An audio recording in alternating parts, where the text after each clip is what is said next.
I didn't answer the other part of your question, which is, can there be a Filipino action hero? Here's the thing. There can't. There can't. Yet.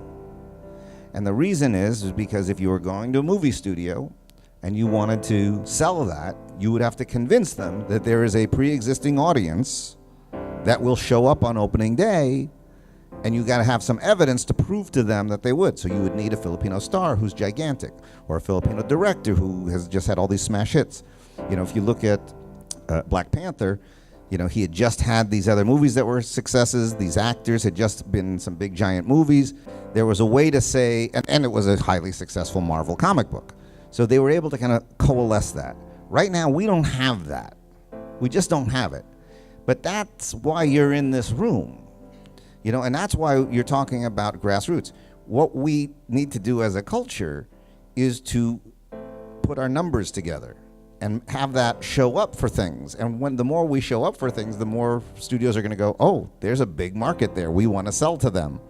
And so that's when you would be pushing, oh, I've got a Filipino star in a movie, because people would go, oh, well, that's going to sell a lot of tickets. It's developing the angle. It's developing stars. It's developing talent. But we're really going to only do that by supporting each other. And, you know, that's why an organization like this is so important.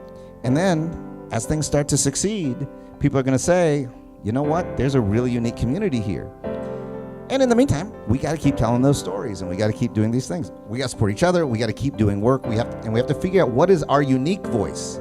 What is our voice that's different than other groups that are doing their thing? But that's what all you creative people are going to have to be thinking about if you want to move as a movement and you want to get us to that next level. Well, you know, there's a great line of dialogue in Chris Nolan's Batman, and I always think about that line, and I use it a lot. He says, why do we fall down? So we can learn how to get back up. And I just think that, you know, every failure is there to teach us something. You know, if you only succeed all the time, you're not going to learn anything. You know, it's your failures that teach you stuff. So I cherish my failures as much as my successes. So I think we all make mistakes in life, right? We've all done things that we regret.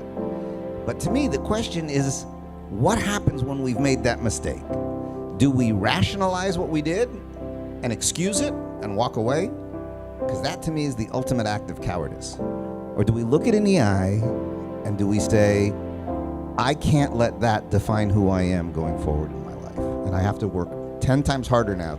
And that's kind of what Bad Samaritan's all about. It's about this kid who's kind of a small-time thief, and he robs a house and he finds there's a girl who's chained up, and he's trying to save her, but then he gets a call saying, dude, you got to get out of there, you're going to get in trouble. And he makes the worst decision in the world. He leaves her. He splits. Therefore, the Bad Samaritan. But he's so filled with guilt. He's so filled with angst about what a coward he just was, that he said he comes to the decision he'd rather die in the attempt to change that moment than to try and live with that moment defining him.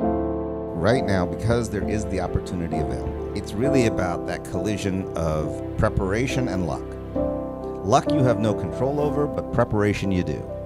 So if you're ready when luck happens, you can do something with it. What you don't want is that you haven't really been working on your skills and suddenly someone says, hey, you'd be perfect for this, and then you belly flop. So part of it is preparation.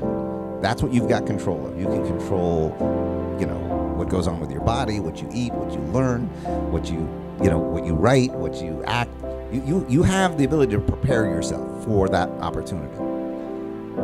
On the other side, because we have this unbelievable technology in our pockets, we can film things with a quality that is outstanding.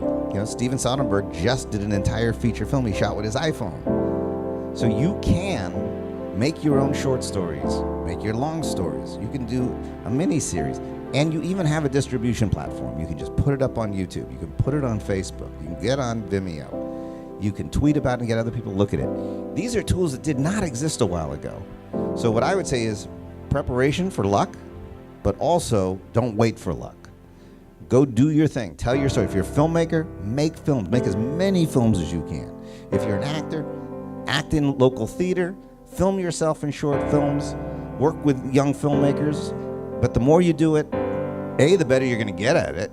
But the more chances are someone's going to look at it and go, wow, there's some talent right there. So that's my biggest advice, is if you're going to do it every day. So that's why you have to do a grassroots thing.